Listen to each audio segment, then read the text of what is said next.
اگلا باب ہے یقین اور توکل کا. یقین کا معنی تو یقین ہے جس میں انسان کے دل میں کسی قسم کا کوئی شک اور شبہ کسی چیز کے بارے میں نہ موجود ہو، پوری تسلی اور اطمینان اور پورا بھروسہ اور اعتماد. یہ ہے توکل کے معنی کہ انسان کوئی کام کرنے کے بعد پھر خدا کے حوالے کر دے اس کام کو اور پھر بے فکر ہو جائے. اسے یہ نہ سمجھے کہ میں اپنی قوت اور اپنی طاقت سے کر سکتا ہوں. نہیں، انسان یہ سمجھے کہ یہ خدا ہی کی مرضی اور خدا ہی اس کام کو دراصل کرنے والا ہے. عموماً ہمارے ہاں توکل کا معنی بہت غلط لے لیا گیا ہے. لوگ یہ سمجھتے ہیں کہ کچھ نہ کر کے سب کام خدا کے حوالے کر دو اور یہ توکل ہے، حالانکہ یہ توکل نہیں ہے. قرآن پاک کی کچھ آیات ہمیں اس بارے میں ملتی ہیں. پہلی آیت ہے سورۃ الاحزاب کی، آیت نمبر 22. وَلَمَّا رَأَى الْمُؤْمِنُونَ الْأَحْزَابَ قَالُوا، جب مومنوں نے بہت سے لشکروں کو دیکھا جو جنگ احزاب کے موقع پر مدینہ پر ہر طرف سے حملہ آور ہو گئے تھے، کہنے لگے هَذَا مَا وَعَدَنَا اللَّهُ وَرَسُولُهُ، یہ وہ چیز ہے جس کا اللہ اور رسول نے ہم سے وعدہ کیا تھا کہ تمہیں ایسی مخالفتیں دیکھنی پڑیں گی. وَصَدَقَ اللَّهُ وَرَسُولُهُ، اور اللہ اور اس کے رسول نے سچ فرمایا. وَمَا زَادَهُمْ إِلَّا إِيمَانًا وَتَسْلِيمًا، اتنے خوف کا عالم دیکھنے کی بعد بھی ان کے ایمان اور یقین اور تسلیم میں اور اضافہ ہی ہوا. اس چیز نے ان کے ایمان میں اور یقین میں کمی نہ کی. پھر اسی طرح ایک اور جگہ پر فرمایا الذین قال لهم الناس، وہ لوگ کہ جنہیں لوگوں نے کہا ان الناس قد جمعوا لکم، بے شک لوگ تمہارے خلاف جمع ہو گئے ہیں. فاخشوہم، ان سے ڈرو، دیکھو تمہارے خلاف نہ جانے کیا ہو جائے گا. لیکن ڈرنے کی بجائے کیا ہوا اس بات میں فزادہم ایمانا، ان کے ایمان کو اور بڑھا دیا. وقالوا حسبنا اللہ ونعم الوکیل، وہ کہنے لگے کہ ان سے ڈرنا کیا، ہمیں تو اللہ ہی کافی ہے اور وہ بہترین کارساز ہے، بہترین کام بنانے والا ہے. یہ ہے ایک بندہ مومن کے توکل کی بہترین تصویر. ایک اور جگہ پر پھر فرمایا فانقلبوا بنعمت من اللہ، ایسے ہی لوگ اللہ کی نعمت کے ساتھ پلٹے. وفضل، اور فضل کے ساتھ. لم یمسسہم سوء، انہیں کسی تکلیف اور کسی برائی نے ہاتھ بھی نہ لگایا.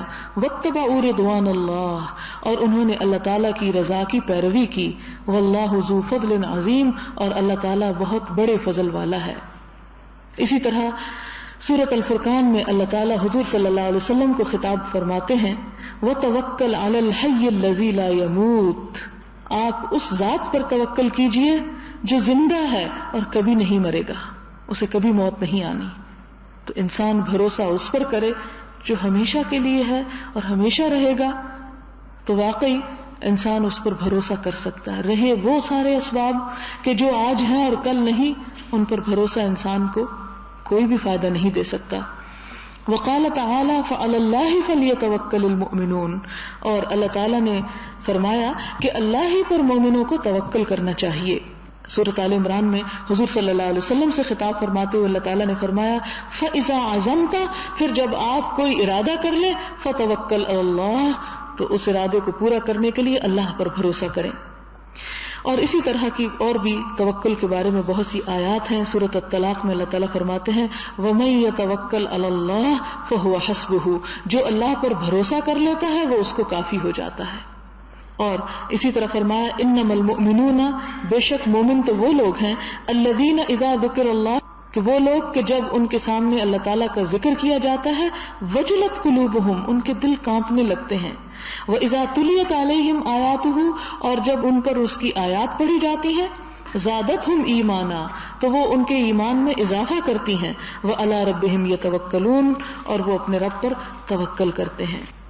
یہ تھی قرآن پاک کی آیات توکل کے بارے میں. اب ہم دیکھتے ہیں کہ اس معاملے میں پہلی حدیث چونکہ لمبی ہے اس لیے میں صرف اس کے ترجمے اور تفسیر پر اکتفا کروں گی. ابن عباس سے روایت ہے کہ حضور صلی اللہ علیہ وسلم نے ارشاد فرمایا کہ مجھ پر بعض امتوں کا انکشاف کیا گیا، یعنی خواب میں دکھایا گیا یا وحی کے ذریعے بتایا گیا. کچھ امتوں کے حال مجھے دکھائے گئے، تو میں نے ایک نبی کو دیکھا کہ ان کے ساتھ لوگوں کی ایک چھوٹی سی جماعت ہے، اور کسی نبی کے ساتھ صرف 2-3 آدمی ہیں. اندازہ کریں ہم کتنی جلدی تنگ آنے لگتے ہیں اس بات سے کہ اتنے عرصے سے تبلیغیں ہو رہی ہیں اور جتنی تبلیغ زیادہ ہو رہی ہے اتنے لوگ بگڑ رہے ہیں. حالانکہ آپ دیکھیں کہ آج کل کے تبلیغ کرنے والے تو صرف انسان ہیں، جبکہ پہلے انبیاء تھے، اور انبیاء کی امتیں کتنی کتنی ہیں. کچھ انبیاء ایسے ہیں کہ جن کے ساتھ صرف 2-3 لوگ مسلمان ہوئے اور بس، اور پھر بھی وہ اپنے مشن سے باز نہ آئے. اور بعض ایسے بھی تھے جن کے ساتھ ایک بھی آدمی نہ تھا، پوری زندگی کھپا دی، ایک بھی مسلمان نہیں ہوا، ان کا فرض ادا ہو گیا. اچانک میں نے ایک بہت بڑی جماعت کو دیکھا تو مجھے خیال ہوا کہ یہ میری امت ہوگی، کہ میرے ماننے والے زیادہ ہوں گے. مگر مجھے بتایا گیا کہ یہ حضرت موسیٰ علیہ السلام اور ان کی امت ہے، بنی اسرائیل. لیکن آپ آسمان کے کنارے کی طرف ذرا نظر ڈالیں تو ادھر مجھے ایک بہت ہی بڑی جماعت دکھائی گئی. پھر مجھے آسمان کے دوسرے کنارے پر بھی نظر ڈالنے کو کہا گیا، ادھر بھی بہت بڑی جماعت تھی. تب مجھے بتایا گیا کہ یہ آپ کی امت ہے، یہ جو سب امتوں سے بڑی ہے، جس میں سے 70,000 افراد ایسے ہیں جو بلا حساب و کتاب اور عذاب دیے بغیر جنت میں داخل ہوں گے. یعنی اتنی بڑی امت میں سے 70,000 ایسے ہیں جن سے حساب نہیں لیا جائے گا اور وہ سیدھے جنت میں پار کرا دیے جائیں گے. اس کے بعد آپ صلی اللہ علیہ وسلم مجلس سے اٹھ کر اپنے حجرہ مبارک میں تشریف لے گئے، یعنی مسجد سے نکل کر گھر چلے گئے، اور صحابہ کرام رضوان اللہ عنہم بلا پوچھ گچھ اور بلا عذاب جنت میں داخل ہونے والے افراد کے متعلق گفتگو اور غور و فکر کرنے لگے. یعنی آپ صلی اللہ علیہ وسلم تو گھر چلے گئے، اور صحابہ کرام جن کے پاس آپ یہ بات فرما کے گئے تھے وہ آپس میں اب باتیں کرنے لگے کہ یہ کون ہوں گے، کن کے اعمال ایسے ہیں کہ جنہیں جنت میں بغیر حساب کے داخل کیا جائے گا. بعض کی رائے یہ تھی کہ وہ حضرات ہوں گے یہ جن کو حضور صلی اللہ علیہ وسلم کی صحبت کا شرف حاصل ہوا، یعنی صحابہ کرام ہوں گے. بعض کا خیال تھا ممکن ہے یہ وہ حضرات ہوں جو اسلام کی حالت پر پیدا ہوئے، یعنی وہ تو سمجھتے تھے کہ ہم پہلے کافر تھے، بعد میں مسلمان ہوئے اور ہم نے کوئی نہ کوئی شرک اور غلط کام کر لیا، تو یہ وہ خوش نصیب ہوں گے جو مسلمان پیدا ہوں گے اور انہوں نے کسی کو اللہ کا شریک نہ ٹھہرایا ہو. غرض مختلف قسم کے خیالات ظاہر کیے گئے، یعنی لوگوں میں کنفیوژن پیدا ہو گیا کہ یہ 70,000 ہیں کون خوش قسمت. ان کی باتیں سن کر آپ صلی اللہ علیہ وسلم اپنے گھر میں تھے، بالکل قریب قریب. اب بھی اگر آپ جائیں مسجد نبی میں تو آپ دیکھیں گے کہ آپ کے منبر اور آپ کی قبر مبارک کے درمیان بہت تھوڑا سا فاصلہ ہے کہ انسان اگر ایک بات کرے تو دوسرا سن سکتا ہے. تو آپ صلی اللہ علیہ وسلم نے جب دیکھا کہ لوگ طرح طرح کی باتیں کر رہے ہیں تو آپ اپنے گھر سے دوبارہ مسجد میں تشریف لے گئے اور پوچھا کیا اظہار خیالات ہو رہا ہے، یعنی کیا باتیں ہو رہی ہیں. چنانچہ آپ کو ان خیالات سے باخبر کیا گیا تو آپ صلی اللہ علیہ وسلم نے ارشاد فرمایا کہ یہ وہ لوگ ہیں جو نہ تعویذ گنڈے کرتے ہیں اور نہ فال وغیرہ لیتے ہیں، بلکہ صرف اپنے اللہ پر بھروسہ اور اعتماد کرتے ہیں. یعنی یہ 70,000 وہ ہیں کہ جو اپنی زندگی کی مشکلات میں اور تکلیف دہ مراحل میں صرف خدا پہ بھروسہ کرتے ہیں، کسی انسان پر نہیں، کسی تعویذ پر نہیں، اور نہ ہی فالیں نکالتے ہیں. ہمارے ہاں بھی مختلف طریقے سے فال نکالنے کے طریقے رائج ہیں، لیکن جنت میں بغیر حساب جو داخل ہونا چاہے وہ یہ کام نہ کرے اور توکل رکھتے ہیں. یہ سن کر جناب عکاشہ بن محسن رضی اللہ عنہ اٹھے اور عرض کیا، یا رسول اللہ صلی اللہ علیہ وسلم میرے لیے دعا فرما دیجئے کہ اللہ تعالیٰ مجھے بھی ان میں سے کر دے، ان 70,000 میں شامل کر دے. آپ صلی اللہ علیہ وسلم نے فرمایا تم ان میں سے ہو. پھر ایک دوسرے صاحب اٹھے اور اپنے کو انہی میں سے ہونے کی دعا کے طالب ہوئے. حضور صلی اللہ علیہ وسلم نے فرمایا اس معاملہ میں عکاشہ تم سے بازی لے گئے، انہوں نے پہل کی، اس میں شامل ہو گئے، تم بعد میں ان کے لیے دعا نہ کی آپ نے. ایسی جب کوئی حدیث آپ پڑھیں تو فوراً اپنے لیے دعا کیا کریں. کوئی بھی چیز سنیں اس قسم کی یا پڑھیں اکیلے میں بھی یا کسی وقت، چونکہ اب اللہ کے رسول صلی اللہ علیہ وسلم تو ہمارے پاس نہیں ہے، تو فوراً دل سے اپنے لیے دعا کیا کریں کہ اللہ مجھے بھی ایسے لوگوں میں شامل کر لے. کیا پتا، کیونکہ ہم بھی تو پہلی مرتبہ سن رہے ہیں نا یہ بات. تو بہرحال بہت ہی اہم حدیث ہے، اس میں 2 باتیں ہمیں پتہ چلتی ہیں. ایک بات تو یہ کہ اللہ تعالیٰ پر بھروسے میں انسان کو وہ کام نہیں کرنے چاہیے جس میں انسان خدا پر توکل میں کمی کر کے کسی اور مادی سہارے کے اوپر بھروسہ زیادہ کرنے لگے اور اس پر اس کا یقین زیادہ ہو جائے، بلکہ اس کا اصل یقین کی کیفیت اللہ کی ذات ہی کے ساتھ رہنی چاہیے. اور اسی طرح دوسری بات یہ کہ نیکی کی، خیر کی دعا اور بھلائی مانگنے میں انسان کو بہت جلدی کرنی چاہیے. دعاؤں کو پوسٹ پون نہیں کرنا چاہیے. اچھا پھر وہ فلاں جگہ مانگیں گے, فلاں وقت مانگیں گے, معلوم نہیں کون سا قبولیت کا وقت ہو جائے اور کس وقت انسان کی سن لی جائے. کیوں؟ اس لیے کہ دعا مانگنے کے لیے ہم نے جو مصنوعی شرطیں عائد کر دی وہ اللہ تعالیٰ نے ہم پر عائد نہیں کی. کسی بھی حال میں انسان ہو, دل میں چپکے سے بھی رب کو پکارے تو رب سنتا ہے, اس لیے کسی موقع کو گنوانا نہیں چاہیے. اگلی حدیث ہے ابن عباس رضی اللہ تعالی عنہ سے کہ رسول اللہ صلی اللہ علیہ وسلم فرمایا کرتے تھے کہ اے اللہ میں تیرا اطاعت گزار ہوا. یہ ایک دعا ہے, اگر یاد کر سکیں تو یاد کر لیں, ورنہ دیکھ کے بھی کبھی کبھار اسے پڑھ سکتے ہیں. اللہم لک اسلمت وبک آمنت وعلیک توکلت وإلیک انبت وبک خاصمت اللہم اعوذ بعزتک لا الہ الا انت ان تضلنی انت الحی الذی لا تموت والجن والانس یموتون. متفق علیہ. معنی اس کا یہ ہے, اے اللہ میں تیرے لیے اسلام لے آیا, میں تیرے لیے اطاعت گزار ہوا, تجھ پر ایمان لایا اور تجھ ہی پر میرا اعتماد اور بھروسہ ہے, میرا رجوع تیری ہی جانب ہے, اپنا معاملہ تیری ہی جناب میں پیش کرتا ہوں. اے اللہ میں تیری ہی عزت کے ذریعے پناہ طلب ہوں, تیرے سوا کوئی عبادت کے لائق نہیں. میری اطاعت, میرا ایمان, میرا توکل اور میری پناہ طلبی اس لیے ہے کہ تو مجھے بھٹکنے نہ دے, اللہ گمراہ ہونے سے بچا لے. اور حی لا یموت, تو ہی ہے کہ ہمیشہ زندہ رہنے والا ہے, کبھی نہیں مرے گا. باقی جنوں انس تو سب مر جائیں گے, کہ میں تجھے چھوڑ کر کسی اور پہ بھروسہ کیوں کروں جو کہ سب جانے والے ہیں, تجھ پر کیوں نہ کروں کہ جو تو دنیا میں بھی میرا والی و وارث ہے اور قبر میں بھی اور آخرت اور حشر کی سختیوں میں بھی.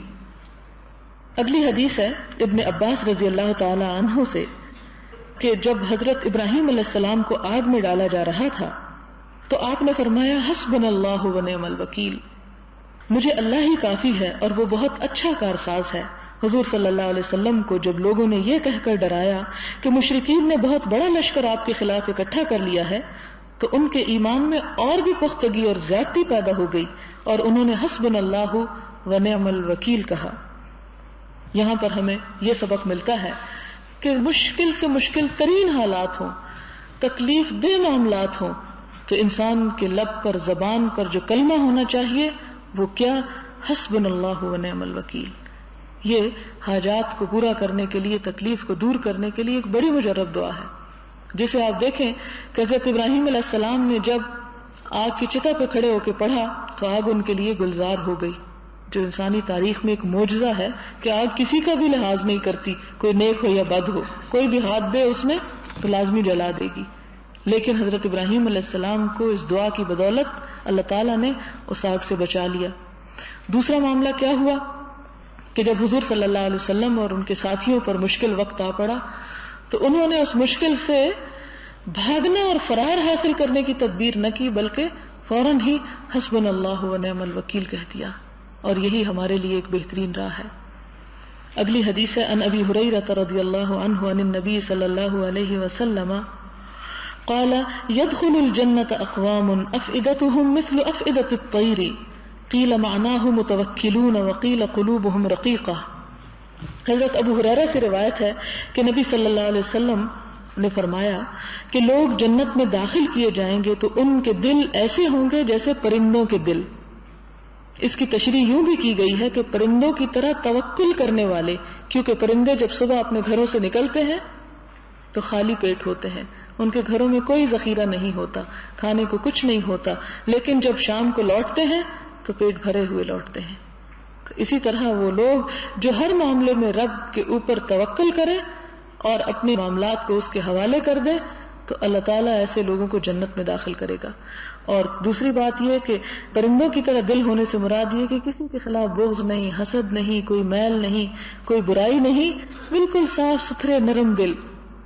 تو یہ ایک بہت ہی خوبصورت بات ہے. لیکن آپ نے یہ نہیں دیکھا کہ کوئی پرندہ گھونسلے سے نکلنے کے بعد ہاتھ پہ ہاتھ دھر کے بیٹھ جائے اور ادھر ہی لیٹ رہے اور کہے کہ توکل کر رہا ہوں, اللہ تعالیٰ خود ہی رزق پہنچا دے گا. نہیں, آپ نے دیکھا کہ کہاں کہاں اڑتا ہے, یعنی کتنی دور میلوں اس کی اڑان ہوتی ہے. یعنی کوشش تو کرے انسان, لیکن کوشش کے بعد نتیجہ خدا پہ چھوڑ دے, اور یہی چیز انسان کو پھر سکون اور اطمینان دینے والی ہوتی ہے. سبحان اللہ وبحمدہ عدد خلقہ ورضا نفسہ وزنۃ عرشہ ومداد کلماتہ سبحان اللہ العظیم.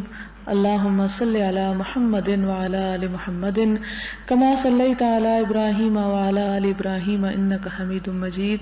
اللہم بارک علی محمد وعلی آل محمد کما بارکت علی ابراہیم وعلی آل ابراہیم انک حمید مجید. ربنا آتنا فی الدنیا حسنۃ وفی الآخرۃ حسنۃ وقنا عذاب النار. ربنا هب لنا من ازواجنا وذرياتنا قرة اعين واجعلنا للمتقين اماما. اللهم اكفنا بحلالك عن حرامك واغننا بفضلك عمن سواك. اللهم انا نسألك الهدى والتقى والعفاف والغنى. اللهم لا مانع لما اعطيت ولا معطي لما منعت ولا ينفع ذا الجد منك الجد. یا حی یا قیوم برحمتک نستغیث. اللہم انفعنا بما علمتنا وعلمنا ما ينفعنا وزدنا علما. یا اللہ جو کچھ ہم نے پڑھا ہے اگر اس میں ہمارے منہ سے کوئی غلط بات نکل گئی ہو تو ہمارے علم کی اصلاح فرما دے. یا اللہ تو ہمیں صراط مستقیم دکھا دے، ہمیں دین کی صحیح سمجھ بوجھ عطا فرما. یا رب العالمین ہمیں اپنے اوپر صحیح معنوں میں یقین اور توکل کرنا سکھا. اللہ تو ہمارے دلوں میں تقوی پیدا کر دے. یا اللہ تو ہماری دنیا کی اصلاح کر دے جس میں ہمیں رہنا ہے، اور ہماری آخرت کی اصلاح کر دے جو ہمارا ہمیشہ کا گھر ہے. یا رب العالمین تو ہم سے اس کوشش کو قبول فرما، اس میں برکت پیدا فرما. یا ارحم الراحمین تو ہمیں جسمانی اور روحانی صحت عطا فرما. اللہ تو ہمارے تمام عزیز و رشتہ داروں کو صحت عطا فرما. جن بیماروں کی صحت کے لیے خاص دعا کے لیے کہا گیا اللہ ان کو صحت کاملہ عطا فرما. یا اللہ جو دنیا سے جا چکے ہیں ان کی بخشش فرما، ان پر رحمت فرما، ان کے درجات بلند فرما. یا رب العالمین تو ہمارے والدین پر اپنی رحمت فرما. اللہ تو ہماری اولاد کو ہماری آنکھوں کی ٹھنڈک بنا، انہیں دین و دنیا کی کامیابیاں عطا فرما. اللہ ہمیں اپنا قرب نصیب فرما. اللہ اپنے دین کا کام کرنے کی توفیق عطا فرما. یا رب العالمین تو ہمیں استقامت عطا فرما. ربنا تقبل منا انك انت السميع الدعاء وتب علينا انك انت التواب الرحيم. وصلی اللہ تعالی علی خیر خلقہ محمد وعلی آلہ واصحابہ واہل بیتہ اجمعین برحمتک یا ارحم الراحمین. الہی آمین. سبحانک اللہم وبحمدک نشہد ان لا الہ الا انت نستغفرک ونتوب الیک. والسلام علیکم ورحمۃ اللہ.